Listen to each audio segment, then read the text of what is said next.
उत्तर प्रदेश फतेहपुर जिले में सदर कोतवाली की राधानगर पुलिस चौकी क्षेत्र में हुई ताबड़तोड़ चोरियों का पुलिस ने आज खुलासा करते हुए 5 आरोपियों को गिरफ्तार किया है, जिनके पास से 1,83,900 कैश, 9 अदद मोबाइल, 4 अदद देसी तमंचा, 315 बोर, 4 अदद में जिंदा कारतूसों के 15 पुड़िया स्मैक, 7 इंजेक्शन, 15 निडिल बरामद करने में पुलिस व एसओजी टीम को सफलता हाथ लगी।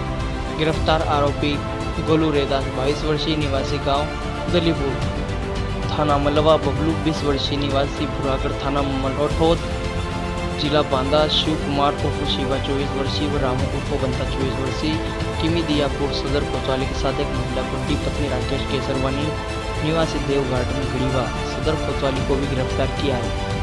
गिरफ्तार आरोपी नशे के आदी हैं। नशे की पूर्ति के लिए चोरी की घटना को अंजाम दिया करते थे। गिरफ्तार महिला स्मैक तस्कर हैं जो पकड़े गए आरोपियों को स्मैक सप्लाई करती थी। वहीं पुलिस अधीक्षक राजेश कुमार सिंह ने बताया, काफी समय से यह गैंग पुलिस के सिर दर्द बना था।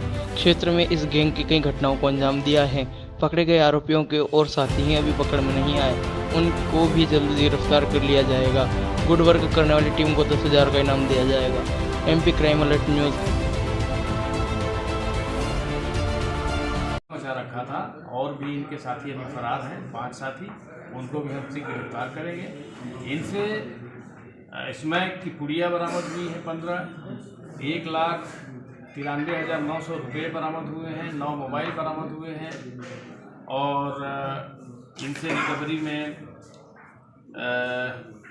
7 इंजेक्शन और 15 निडिल भी बरामद हुए। ये बेसिकली ये नशे के आदी हैं और अपने नशे की पूर्ति के लिए चोरियां करते थे और कबाड़ी जो है गुड्डी का पति जो है राकेश, उसको ये बेचते थे सस्ते दामों पे और वो इनको पूरा सप्लाई करता था स्मैक का।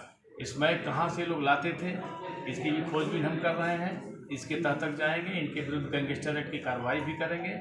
ये टीम की एक बड़ी अच्छी उपलब्धि है। टीम को 10,000 रुपये का हमारी तरफ से नगद इनाम भी दिया जा रहा है। धन्यवाद।